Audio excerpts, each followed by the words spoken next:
Hey everyone, welcome back. Ready for another deep dive into music history. This one's really fascinating. We're going to be taking a close look at Les Rumeurs, a song by the legendary Congolese musician Franco Luambo Macchiati. You know, I think legendary is really the right word here. Franco was more than just a musician in Zaire. He was an icon, a voice of the people. And Les Rumeurs, which translates to the rumors, really captures this moment in his life when he was battling a serious illness. And the song itself is almost like a window into how fame and gossip and I guess our own mortality all kind of intersect. It's even got this subtitle, Baiser Juda, which means Judas kiss. So you know right away that things are about to get intense. To give folks a bit of background, Franco was the frontman for TPOK Jazz, and they were a band that basically defined Congolese music for decades. Absolutely. And what's really interesting is that Les Rumeurs was recorded in the late 1980s when Zaire, now the Democratic Republic of Congo, was under the rule of Mobutu Sese Seko. And that's significant, right? Yeah. Because Mobutu's political party, the MPR, they had a really tight grip on everything. So even rumors about someone's health could be used for political purposes. Wow. It was a tense time, for sure. So this song, Les Rumeurs, is actually part of a whole album, also called Les Rumeurs, 1989. But here's the thing. It wasn't released until 1994 after Franco had passed away. Yeah, I think that makes it even more powerful knowing it was some of his last work. The album itself is incredible. Besides Les Rumeurs, you've got Laissez-moi tranquille, Bakela Makile Nangai, Fabricia Kandesango, Mumbanda, Kanagaye, featured collaborations with Sam Mangwana, another huge name in Congolese music. I feel like it's almost like Franco was trying to leave a message knowing his time was running out. Like he wanted to say something important. There's definitely a sense of urgency to the music, especially in Les Rumeurs. The song has this really interesting call and response structure where Sam Mangwana sings the chorus, and it's just this litany of rumors swirling around Franco about his illness, his whereabouts. It's almost like he's being bombarded by all this negativity that he can't escape. Right, and then Franco comes in with his verses, and they're raw, really raw, like he's pushing back against the tide. You can really hear the emotion in his voice. Oh, absolutely. And the lyrics, they're incredibly specific. He mentions Ngaliema Hospital in Kinshasa, where he was hospitalized, and even cities in Europe and America, Brussels, Antwerp, Paris, Geneva, America. It's like he's highlighting just how far these rumors had spread. It's amazing to think that this wasn't just local gossip. It was international news. And some of the rumors were just so bizarre. Like one claimed that Mobutu's party was paying for Franco's medical treatment abroad. That one's really telling, I think, because it shows how everything, even someone's illness, could become politicized in that environment. It's like they were trying to control the narrative around his life even while he was still living. Exactly. And yet in his verses, Franco doesn't shy away from vulnerability at all. He talks about his bad blood, the people who dislike him. He even addresses his mother directly. There's this one line that always gets to me. When you become sick, he will laugh at you. It's so heartbreaking. He's basically lamenting how people, even his fellow Zairians, they only seem to support you when things are good. As soon as you struggle, they turn their backs. Or even worse, they find amusement in your pain. It makes you wonder, is this something unique to the culture in Kinshasa at the time? Or is this a more universal human experience? Is there a part of us that just finds comfort in other people's misfortunes? That's a great question, and it's something I've thought about a lot. I think the song itself offers some clues later on when Franco references Psalm 41 from the Bible, verses 6 to 19. It's about betrayal, people speaking ill of you, even when you've shown them kindness. So it wasn't just idle gossip that bothered him. It was like he felt deeply betrayed by people he thought he could trust.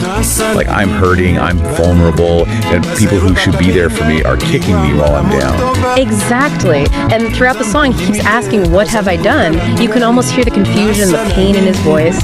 He's trying to make sense of why people are finding joy in his suffering, why they're spreading these hurtful rumors. Yeah. There's another line that just hits you right in the gut.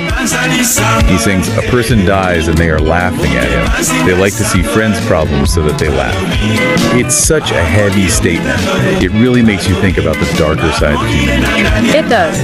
But it's important to note that Franco doesn't completely write off humanity.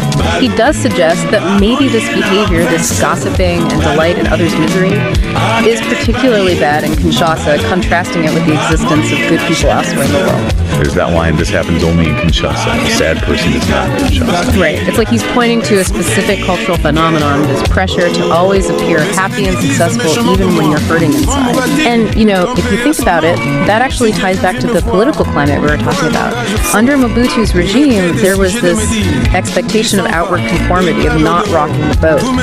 So maybe expressing sadness or vulnerability was seen as a weakness, something to be mocked or exploited. It's amazing. We've got this mix of personal struggle, cultural commentary, and even political undertones all woven into this incredibly powerful song. And we haven't even touched on the music itself yet, the way Franco uses his voice, the instruments, the silences. It's like a soundtrack to his emotional journey. Yeah, the music is definitely worth talking about. It adds a whole other dimension to the song. I'm ready to dig in. For those who haven't listened to Rumeurs, how would you describe the sound? It's classic TPOK jazz, but there's this really deep, melancholic undercurrent. The guitars are so intricate, the horns have this mournful quality, and even the rhythm section, it's tight and driving, even in the sadness. You feel this sense of urgency, like Franco is racing against something. I think a lot of that urgency comes from Franco's voice. He's known for this powerful, commanding vocal style. But here, it's almost fragile at times.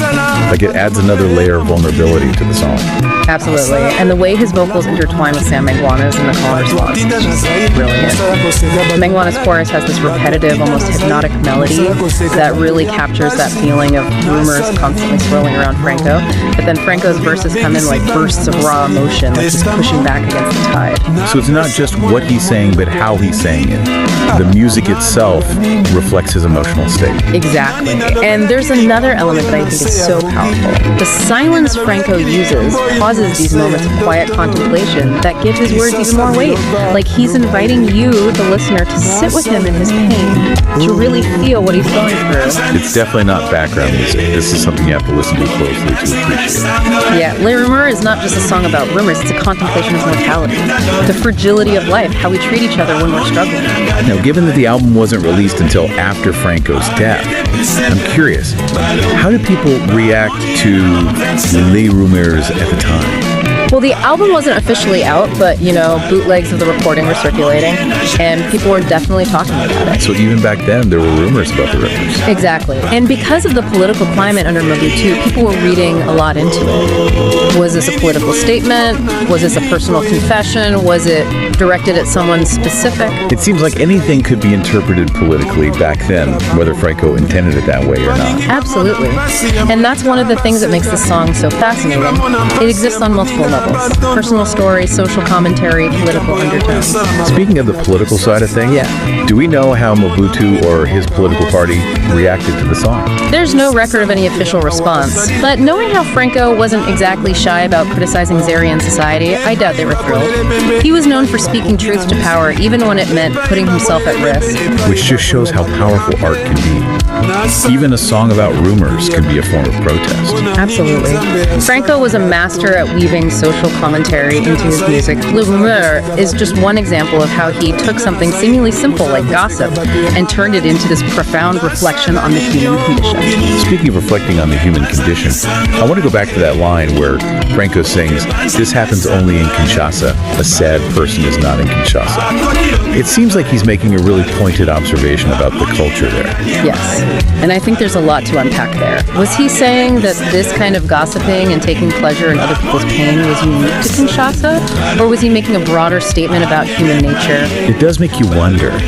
Was there something about Kinshasa, at least at that time, that discouraged people from showing vulnerability? Yeah. You had to put on this facade of happiness and success no matter what you were going through. And it's interesting because that ties back to the political climate we talked about. Under Mobutu's regime, conformity was expected. So maybe showing sadness or vulnerability was seen as a weakness, something to be mocked or exploited. Which makes his willingness to be so open in Les Rumeurs even more powerful. Definitely. He even goes on to say that even in mourning, people in Kinshasa find a way to dance and talk badly about others. It's a pretty bleak picture he paints, but it raises some interesting questions about social expectations and the pressure to conform. There's another line that always gets to me. It's when he says, they like to see friends' problems so that they laugh. They like to see friends' problems so that they enjoy. It's like he's saying that some people get genuine pleasure from seeing others struggle. That's a hard truth to face, but unfortunately it rings true. Even today, think about how much media coverage focuses on celebrity scandals and misfortunes. It's like we're drawn to drama even if it comes at someone else's expense. Right, and you can't deny the role of social media in all of this. We're constantly bombarded with images and stories of other people's lives, and it's easy to fall into the trap of comparison and judgment. It's that we forget there are real people with real struggles behind those profiles. Exactly. And when someone we see as perfect experiences a setback, it can be kind of jarring. It forces us to confront the illusion of perfection and remember that none of us are immune to life's challenges. Which I guess brings us back to that question you posed earlier. Has the situation Franco described, this culture of gossip and schadenfreude, gotten better or worse in the age of social media?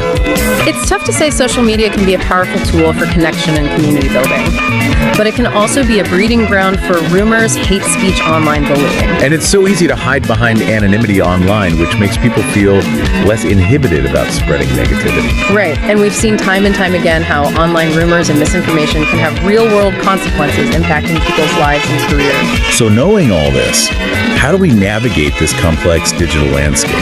How do we find a balance between the benefits of social media and the potential for harm? I think it starts with awareness.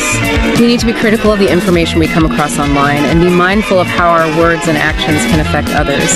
It's crucial to remember that there's a real person behind every profile and to treat each other with empathy and respect. It's a good reminder that even though Franco was singing about Kinshasa in the 1980s, the themes he explored in Les Rumeurs are incredibly relevant today. Absolutely. This song is a timeless reminder of the power of gossip, the fragility of life, and the importance of compassion both online and offline. Which leads me to another thought. Earlier we talked about how the locations mentioned in Les Rumeurs, those cities in Europe and America, speak to how far the rumors about Franco had spread. But I'm also wondering, did those places have any other significance in his life? Was he seeking medical treatment abroad, for example? That's a great question. And while the song itself doesn't provide those details, knowing Franco's life story and career trajectory, we can add some context. He was a truly international artist, toured extensively, built a fan base across continents. So it's possible those places weren't just random. They represented places where he was known, where he had connections, maybe even where he sought refuge from the pressures back home in Kinshasa. It's definitely something to consider. It adds another layer to the song's message. It wasn't just about the rumors themselves, it was about how they followed him, how they impacted his life choices, and maybe even pushed him to seek peace and solace in faraway places. Which makes his reflection on the harsh culture in Kinshasa, that line about how a sad person is not in Kinshasa, even more poignant. It's like he was yearning for a place where he could be himself, express his vulnerability without fear of judgment or mockery. It's a powerful thought, and it speaks to the universality of his message. We all crave those spaces, those connections where we can be authentically ourselves. And maybe that's one of the things this deep dive into Les Rumeurs is all about, finding our own spaces, both physical and emotional, where we can be open, honest, and supporting of each other, even when life throws us curveballs. It's a beautiful sentiment, and I think it's a perfect segue into the next part of our discussion, where we'll explore the psychological aspects of gossip and the role it plays in our lives. We've covered a lot of ground. The lyrics, the music, the historical and political context, but I feel like there's still this layer we haven't quite peeled back. Why does Les Rumeurs resonate with people, even today, decades later? I think you're right. And for me, it all comes back to gossip. It's such a fundamental part of the human experience. Okay, so let's talk about that. Why are we so fascinated by rumors, by celebrity gossip? What is it about other people's lives, especially those who seem to have it all, that just sucks us in? Well, on a very basic level, gossip might have served an evolutionary purpose. Back in the day, sharing information about others helped us understand social hierarchies. Identify potential threats, strengthen bonds within our groups. It was a way to navigate the complexities of social life. So it's not just about being nosy, it's about survival. Right, exactly. But of course that doesn't fully explain our obsession with celebrity gossip, does it? No, not really. I think with celebrities they become these larger-than-life figures, Their lives seem so glamorous, so exciting, so far removed from our everyday reality. Yeah, it's like we get to escape into their world for a little bit. And maybe when things go wrong, wrong for them, it reminds us that they're human too. Not so different from us after all. Exactly. Their struggles make them more relatable. And sometimes, if we're being really honest with ourselves, there's an element of remember that word we talked about earlier? That sense of satisfaction we get from seeing someone who seems to have it all experienced some kind of hardship. It's like it levels the playing field a little bit. Makes us feel less alone in our own struggles. Right. And it's also important to acknowledge that envy can play a role too. We might envy their success, their wealth, their fame. So when they experience misfortune, it can feel like, well, almost like a sort of cosmic justice. Like, see, they're not so perfect after all. Exactly. And this is where I think social media comes in and complicates things even further, because we're constantly bombarded with these images and stories of other people's lives, often carefully curated and filtered to present this perfect image. And we start to see those online personas as reality. We forget that everyone is dealing with their own stuff behind the scenes. And so when someone we perceive as perfect experiences a setback, it can be jarring. It forces us to confront the illusion of perfection and remember that no one is immune to life's challenges. Which brings us back to Franco and Rumeurs. He was dealing with all of this. The gossip, the betrayal, the judgment, the pressure to maintain a certain image. And he used his music as an outlet to process those emotions, to express his pain, his frustration, his bewilderment. He wasn't afraid to be vulnerable, even in the face of all those rumors and speculation. So what can we as listeners take away from all of this? What does this deep dive into Franco's world, into this one really powerful song, tell us about ourselves and how we navigate the world? I think it's a reminder to be mindful of the impact our words and actions can have on others. We never truly know what someone else is going through, and our words can have a profound impact whether we intend them to or not. It's a call for empathy, for understanding, for recognizing that everyone has a story, and that we should treat each other with kindness and respect, both online and offline. Maybe it's even a challenge to break free from that cycle of gossip and negativity that can be so consuming, especially in today's world. Instead of finding satisfaction in others' misfortunes, what if we focused on celebrating their successes and offering support during their struggles? I love that. Imagine the world we could create if we all chose empathy over schadenfreude. It's a beautiful thought. And for anyone listening who wants to experience Franco's message firsthand, I highly recommend checking out Les Rumeurs. It's a song that will stay with you long after the music fades. Couldn't agree more. And on that note, we'll wrap up this deep dive into Les Rumeurs. Until next time, stay curious, stay informed, and most importantly, stay compassionate.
balingi ngai te lelo namoni na miso mama nasala nini mokili zairo alingaka moninga se na ntango ya bisengo malade bakangi yo akomi koseka yo okepanzani sango okepanzi ngai sango balobi akoti lopitalo balobi bamoni ye na ngaliema balobi akende Bruxelle balobi bamoni ye na Anvers balobi akende Paris balobi bamoni ye na Genève balobi akende na Amerika bakieta efuteli ye kikero ebele ya malade bokabelinga na nzoto baninga nasala nini na mokili nzambe asala moto mpo akotama nzambe asala moto mpe azwa malade nzambe asala moto azwa pasi ndenge na ndenge yanga esango epanzani mokili mobimba nasala nini moke panzani sango te moke panzinga esango balobi akoti lopitalo balobi bamoni ye na ngaliema balobi akende Bruxelles balobi bamoni ye na Anvers balobi akende Paris balobi bamoni ye na Genève balobi akende na Amerika bakieta efuteli ye kikero bamosusu bakoseke bamosusu bakofika ngai mpo nazwi mpasi na mokili nasala nini bandeko bazairwa bakabeli ngai liwa mbala motoba nzambe andimi te azali kotala ngai nasala nini mawa nani alobelaka bango likambo oyo na se ya pongi nasala nini mawa moke panzali sango te moke panzinga esango balobi akoti lopitalo balobi bamoni ye na ngaliema balobi akende Bruxelles balobi bamoni ye na Anvers balobi akende Paris balobi bamoni ye na Genève balobi akende na Amerika bakieta efuteli ye kikero mes ennemis disent méchamment de moi quand mourra-t-il, quand périra son nom? Si quelqu'un vient me voir, il prend un langage faux, il requiert des sujets de me dire, il s'en va et il parle au dehors. Tous mes ennemis chuchotent entre eux contre moi, ils pensent que mon malheur causera ma ruine. Il est dangereusement atteint, me voilà couché, il ne se relèvera pas.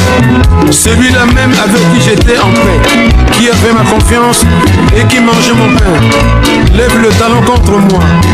Somme 41, versets 6 à 10. Moke panzani sango te, moke panzinga sango balobi akoti lopitalo balobi bamoni ye na ngaliema balobi akende Bruxelles balobi bamoni ye na Anvers balobi akende Paris balobi bamoni ye na Genève balobi akende na Amerika bakieta efuteli ye kikero nzambe asala bato mabe na mokili asala mpe bato malamu na mokili bato atinda na Zaire mosala koseka bato maladi bato atinda na Zaire mosala koseka bato ya mpasi nasala nini mawa balobi nabengisi bana nasali testament napesa mwana na mwana eloko alingi naloba nini nani nalobelaki likambo oyo na se ya pongi nani nalobelaki likambo oyo na se ya ndoto kisasa biloba loba ye nasala nini moke panzani sango moke panzika sango balobi akoti lopitalo balobi bamoni ye na ngaliema balobi akende Bruxelles balobi bamoni ye na Anvers balobi akende Paris balobi bamoni ye na Genève balobi akende na Amerika bakieta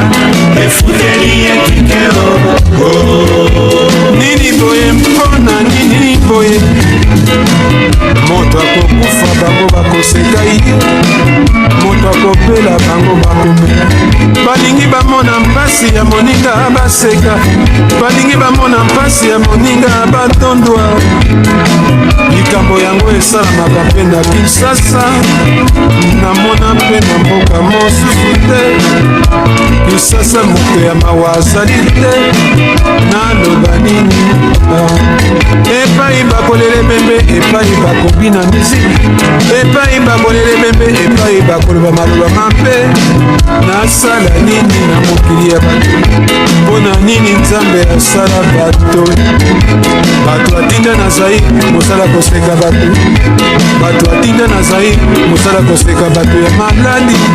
Nasala nini o mokili? Boke bazali sango, boke bazinga sango, balobi akoni lobitano, balobi bamoni enangaliema, balobi akende kusele, balobi bamoni enanverse, balobi akende marie, balobi bamoni ena Genève, balobi akende na Amerika, bapieta efuteli ekikeo. Oh baninga, famille nini ezwaka mpasi te na mokili? Mama nini abota mwana te mwana azwaka mpasi? Ekomi ya ngai nde likambo. Oh bobomi nga mbala motoba, ntango nazali na Kinshasa mbala misato, nayewa na poto mbala misato, nayebi eloko nini bolingi na nzoto na ngai te. Nazali nde moto lokola bino. Nani azwaka mpasi te na mokili? Nani abelaka te? Mbala motoba bobomi nga, me Nzambe ayokeli bino te. Nzambe ayokeli te losambo na ngai, na losambo ya bato baya kosambela mpo na ngai. Oh likambo te eza mokili, mokolo mpe ezali.